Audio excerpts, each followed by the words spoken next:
Wote tusimame kwa heshima na taadhima. Tuzo maalum kwa Mheshimiwa Rais wa Jamhuri ya Muungano wa Tanzania, anayemkabidhi ni mwenyekiti wa ALAT Taifa. Makofi mengi.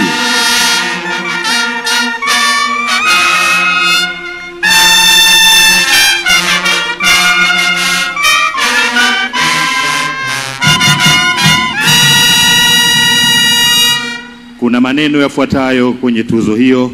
Tuzo kwa Mheshimiwa Rais wa Jamhuri ya Muungano wa Tanzania kwa kutambua mchango mkubwa katika kuleta fedha nyingi za maendeleo na kuimarisha uendeshaji wa halmashauri. Makofi tena mengi. Haya, piga makofi mengi kwa Mheshimiwa Rais wetu. Dr. Samia oye! ALAT oye! Lakini tunatambua kwamba pamoja na kazi nzuri ambayo inafanywa na wakurugenzi wa halmashauri na watendaji mbalimbali, bado tumekuwa na changamoto kwenye baadhi ya maeneo. Hivi karibuni Mheshimiwa Rais, tulibaini uwepo wa kikundi cha watu kule Meatu ambao wamekuwa wakitengeneza risiti na kugushi na kusababisha hasara kwa halmashauri. Nimewaelekeza watendaji katika eneo hili kuhakikisha kwamba wale wote wanaohusika waweze kuchukuliwa hatua mara moja. Lakini pia tulipokea taarifa kule Mbeya kutoka kwa mkurugenzi wa jiji la Mbeya, ndugu John. Aliwahi kutueleza kwamba vibanda vilivyopo katika maeneo ya halmashauri, baadhi yao waliwahi kuvikamata kuhusika na moja kwa moja na kugushi risiti. Hali hii imepelekea upotevu wa mapato katika maeneo yetu. Niwaelekeze wenye viti wa kamati za ulinzi na usalama, wakuu wa wilaya na wakuu wa mikoa kuhakikisha kwamba wanachukua hatua mara moja kufanya ufuatiliaji wa karibu ili tuendelee kumsaidia Mheshimiwa Rais katika eneo hili la makusanyo, na sisi inawezekana tukafanya vizuri zaidi tukiendelea kudhibiti, pamoja na kwamba kazi nzuri inafanyika katika maeneo yetu. Lakini pili, Mheshimiwa Rais, tunao wakurugenzi wa halmashauri na majiji wanafanya kazi kubwa na wanafanya kazi nzuri sana katika maeneo yao, Mheshimiwa Rais. Lakini tunatambua mara ya mwisho walipokutana nao walikuwa na changamoto kadhaa, na moja ya changamoto ni pamoja na wakurugenzi wa halmashauri na majiji katika maeneo yao mishahara yao kufanana na watendaji wakuu wa idara katika maeneo yao. Mheshimiwa Rais, hili nilileta kwako na ulinielekeza kwamba utakwenda kulifanyia kazi.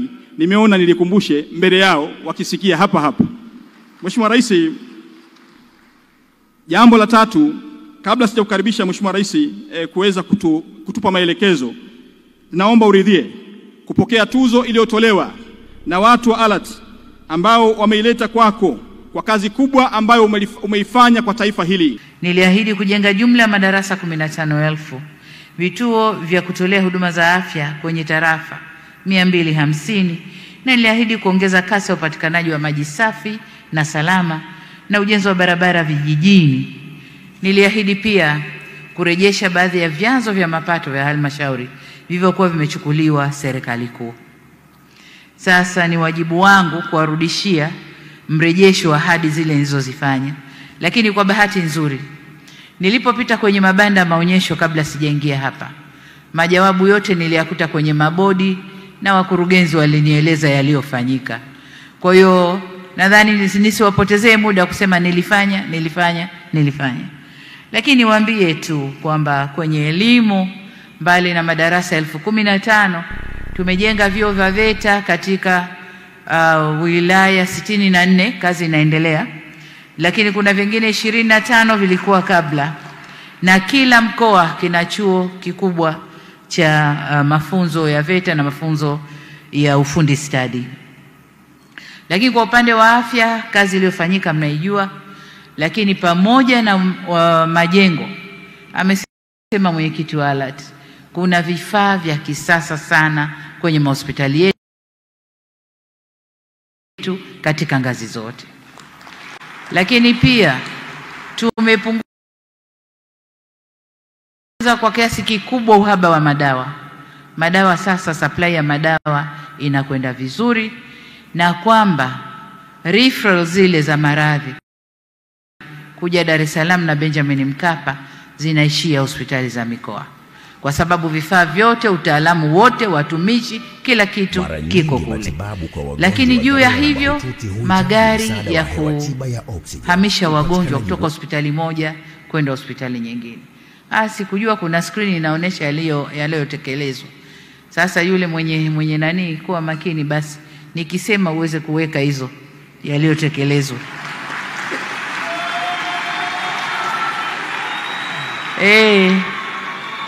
Wanasema usipojisemea mwenyewe hakuna atakaye kusemea, sio? Kila unapokwenda unadaiwa lami. Na ndio raha ya maendeleo. Ukionja maendeleo, unataka maendeleo yaendelee kusambaa. Lakini nataka niwape jambo la faraja kama alivyosema mmoja wetu hapa. Nililikuta kwenye maonyesho. CRDB tumefungua nao Samia Bond kwa ajili ya fedha za miundombinu, hasa barabara. Bondi ile tulipoifungua tulikusudia kukusanya bilioni 150. Kwa bahati nzuri tumekusanya bilioni 300, na hii ni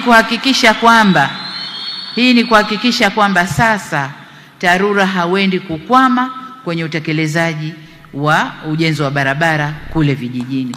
Barabara zitakwenda kujengwa kwa kiasi kikubwa.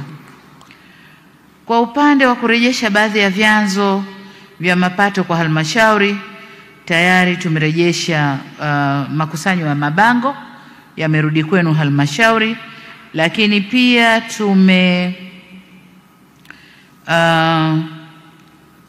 halmashauri za serikali za mitaa zimekurudishiwa ukusanyaji wa kodi ya majengo, nyumba zile mtakusanya wenyewe, lakini pia na mabango. Lakini hapa nataka kutoa indhari moja. Kodi hizi zilikuwa zinakusanywa na serikali za mitaa, zikachukuliwa na serikali kuu. Sasa zilichukuliwa na serikali kuu kutokana na sababu za ubadhirifu na kuto kufanya vizuri. Sasa tumezirejesha kwenu, tunataka zile sababu zilizofanya mpokonywe sasa mziondoshe. Acheni ubadhirifu, na nadhani kwenye ubadhirifu tutaweza kucontrol, kwa sababu sasa ni kukusanya mifumo. Badili ya koko wetu na kudai bango lako le pale lete zinaingia mfukoni, hapana. Sasa aliyeweka bango akalipe kwenye mfumo, fedha ingie moja kwa moja. Kwa hiyo tumewarudishia, na hivi ni vyanzo ambavyo vitaweka ukusanyaji wa mapato kule kwenu. Kwa hivyo ndugu zangu, mtakubaliana nami kwamba mambo mengi yamefanyika, lakini suala la umeme kwa wakati ule hatukuliweka kama ni huduma za jamii, lakini jinsi tunavyokwenda tumeona umeme ni huduma za jamii, na mpaka tulipofika tayari vijiji vyote Tanzania tumeshaweka umeme, na sasa tunafanya usambazaji kwenye vitongoji, na vitongoji kadhaa tayari vimeshaguswa. Imani yetu kwamba baada ya miaka 2-3 hata Tanzania yote itakuwa inawaka umeme. Tuna shida ya kukatika kwa umeme. Kazi ni hiyo, mnaona tunajenga njia mpya za kusafirisha umeme, tunajenga stations za kupoza umeme ili kufanya umeme utulie, kwa sababu umeme upo kwa wingi. Bwawa limekamilika, linazalisha sasa hivi megawatts karibu 3000. Umeme upo kwa wingi, linazalisha karibu megawatts 2000. 1000 nazo zilikuwepo kabla. Kwa hiyo kwa Tanzania sasa tuna 3000 kama na 600. Umeme upo kwa wingi, lakini mgao kuupeleka umeme ndio tatizo. Hiyo kazi tunaifanya kwa nguvu zote ili Tanzania yote wapate umeme wa uhakika.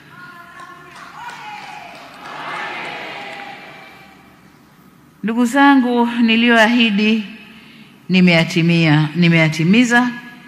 Nitumie fursa hii kuzishukuru mamlaka za serikali za mitaa kwa ushirikiano mkubwa mlioutoa kwa serikali kuu katika kusimamia kazi hizi ambazo zimefanyika. Kama nilivyosema, nyinyi ndio moyo wa serikali kuu. Fedha inayokuja kule, wasimamizi ni nyie, na nyinyi ndio mnasimamia maendeleo kule. Mheshimiwa Mwenyekiti na wajumbe, pamoja na ahadi nilizozitoa nilipozungumza nanyi mwaka ule 21, niliainisha pia changamoto za kufanyiwa kazi. Miongoni mwa changamoto hizo, kwanza ilikuwa ni usimamizi madhubuti wa mapato kwa kutumia mifumo ya TEHAMA. Lakini la pili ilikuwa kuwachukulia hatua maafisa wabadhirifu, na ndio ile nilisema mikeka na mikeka na mikeka na kuchuja wabadhirifu, wazembe, wanani wote tumechuja, tuko 85%. Lakini pia tulisema mipango ya halmashauri izingatie vipaumbele vilivyoko katika dira ya taifa, na nadhani kwa sababu tunakwenda kumaliza dira, halmashauri zimefanya hivyo, lakini mmetoa maoni vizuri kwenye dira yetu mpya inayotoka 2025 hadi kule 50. Mmetoa maoni vizuri kwa mipango yenu iende ikaangalie maoni mlioyatoa kwenye dira mpya ambayo karibu tutaizindua. Lakini jengine tulisema halmashauri kutenga siku maalum kusikiliza kero za wananchi. Hapo bado tunasuasua, hatujafanya vizuri sana, bado tunasuasua. Lakini hata hivyo nafarijika kwamba halmashauri nyingi ziko kwenye hatua mbalimbali za utekelezaji na chache ndizo bado zinasuasua, lakini naamini wote tunatambua umuhimu na uhalali wa maelezo yale na mtaongeza kasi katika utekelezaji. Ndugu zangu, changamoto zinazobidi kufanyiwa kazi zaidi. Hizi changamoto zilikuwa za mwaka ule ambao tulizungumza, tumezifanyia kazi, lakini bado kuna changamoto zinahitaji kufanyiwa kazi zaidi. Sasa niseme pamoja na mafanikio ya utekelezaji wote ule, kupitia ziara zangu mikoani na mrejesho naopata kutoka kwa wananchi kwa kutumia njia mbalimbali, bado zipo changamoto ambazo Mungu akitupa uhai inafaa tushirikiane kuzifanyia kazi kwa juhudi zaidi. Kwa hapa nitagusia changamoto 3 kubwa. Ya kwanza, umakini zaidi kwenye ukusanyaji wa mapato na matumizi. Amesema waziri hapa kwamba bado hadi leo kuna watu, mbali na mifumo halali iliyowekwa na serikali ya kukusanya fedha kwenye halmashauri yetu au halmashauri zetu, kuna mifumo ya pembeni inaundwa, inakusanya fedha hivyo hivyo, na fedha zile badala ya kuingia kwenye mfumo halali naingia mifumo ya watu binafsi. Waziri na wakurugenzi, na wataka muwe macho kwenye hili. Muwe macho kwenye hili, kwa sababu fedha hii itakapokusanywa yote ikaingia kwenye mifumo halali, hizi kelele tunazopiga ndogo ndogo hazitakuwepo. Tutakuwa na fedha ya kutosha ya kufanya shughuli zetu za maendeleo. Mkutano huu wa 39. Mheshimiwa Rais, naomba huu mkutano huwa tunafanya kila mwaka. Mkutano wetu wa mwaka huu tumekwenda mbali zaidi. Tumewaalika wenye viti wa mitaa na vijiji ili kuweza kukuonyesha Mheshimiwa Rais kwamba ALAT tunafanya kazi mpaka vijijini, mpaka kwenye mitaa. Lakini pia ili watakapofika hapa waweze kupata ujumbe wa moja kwa moja kutoka kwako, wachukue maelekezo haya ili tuweze kuungana nao kuyatekeleza kwenye mamlaka zetu za serikali za mitaa. Mheshimiwa Rais, mkutano huu tunapokuwa tunauandaa huwa tunashirikiana na wadau mbalimbali. Kama ulivyotambulishwa hapo awali, huwa tunaungana na NMB ambao ndo mdau wetu mkubwa, na kwa mwaka huu kwa kweli ametuunga mkono mkubwa sana, na ametuunga sasa. Tumempelekea ombi la kufanya SGR tour na amekubali. Wajumbe wote wa mkutano huu tarehe 13 tutakuwa tunasafiri kutoka Dar es Salaam kutoka Dodoma kwenda Dar es Salaam kwa ufadhili wa NMB ili kuunga mkono jitihada unazofanya katika utekelezaji wa miradi mikubwa inayoendelea. Mheshimiwa Rais, mkutano huu utakaofungua tunakwenda kujadili taarifa ya mapato na matumizi ya taasisi yetu. Tunakwenda kujadili taarifa ya bajeti ya 25-26. Tunakwenda kuangalia taarifa kwa ufupi ya CIG, lakini pia kwa ujumla wetu, kwa kuungana kwetu, tunaenda kujadili masuala mbalimbali yanayotoka mikoani kwenye serikali yetu ya mtaa. Mheshimiwa Rais, ALAT kwa sasa tumeimarika, sio ALAT ile. Mikutano iliyopita kule nyuma, taarifa za ukaguzi ilikuwa ziwasilishwi, lakini kwa maelekezo yako Mheshimiwa Rais, sasa ALAT tumeimarika, taarifa hizi zinakuwa wazi, na kwa sasa hivi tuko vizuri sana. Mheshimiwa Rais, katika mkutano wetu uliotufungulia wakati tunachaguliwa, ulituambia viongozi mtakaochaguliwa leo hapa na wapa maelekezo yafuatayo, mwende myafanyie kazi. Bahati nzuri kamati tendaji wameshaitambulishwa, umeiona. Makamu mwenyekiti wangu wa ALAT tumemwona, na mimi mwenyekiti. Hawa ndio tulichaguliwa siku ile ulipotufungulia ule mkutano. Ulitupa maelekezo, naomba niyapitie kidogo. Mheshimiwa Rais, ulituelekeza kwanza tuimarishe ushirikiano.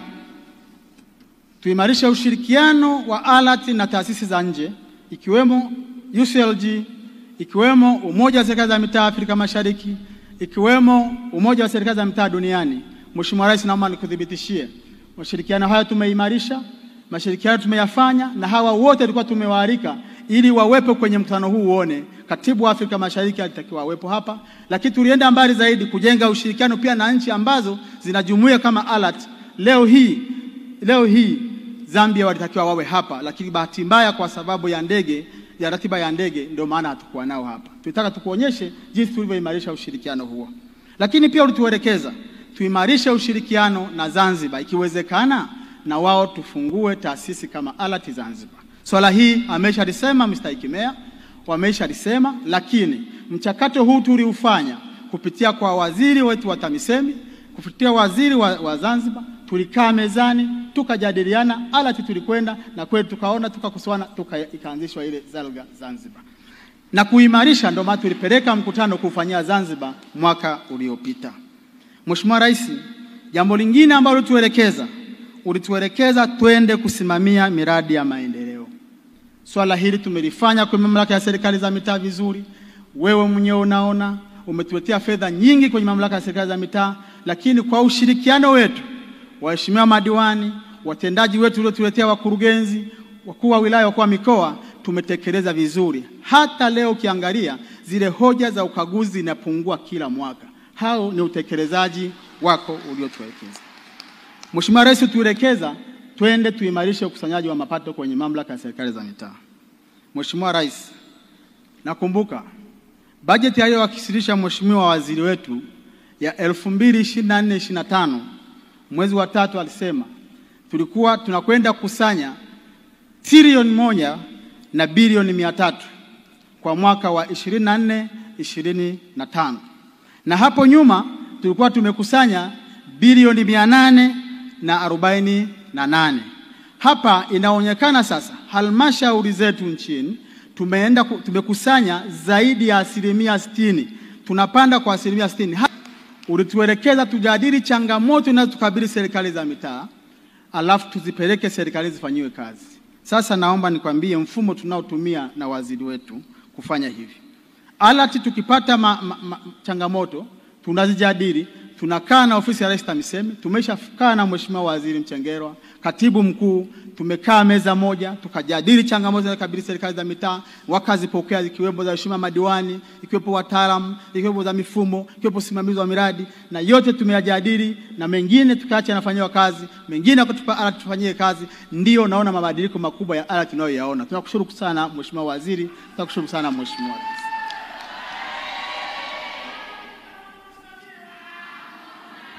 Mheshimiwa Rais, ulituhimiza kufanya kazi kwa kuzingatia sheria, kanuni na miongozo ya ALAT.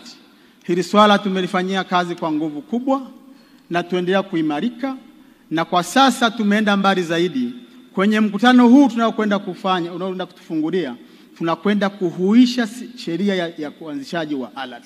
Na kuomba Mheshimiwa Rais uliridhie ili sasa ALAT iendelee kuimarika. ALAT ni chombo chako, lazima tuendelee kukisimamia na lazima tuendelee kuchapa kazi.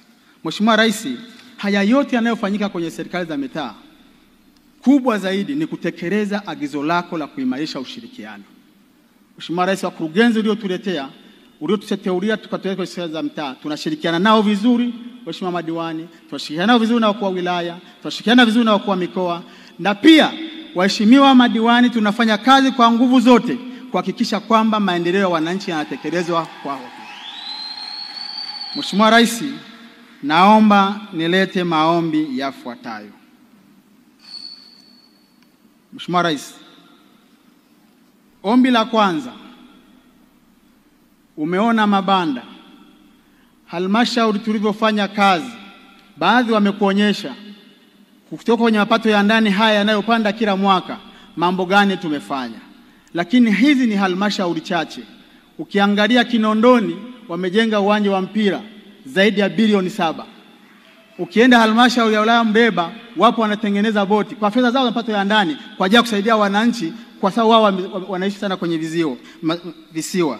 Sasa Mheshimiwa Rais, kamati tendaji ya ALAT Taifa, tunaleta ombi kwako. Zamani tulikuwa na utaratibu wa kuwa na wiki ya serikali za mitaa. Utukubalie tuwe na wiki hii ya serikali za mitaa. Halmashauri ziwe zinakuja kuonyesha shughuli tunazozifanya kule chini, ili watu wajue, nchi ijue, dunia ijue, ili kauli za halmashauri zinakula fedha, hakuna kinachofanyika, waone watu wenyewe.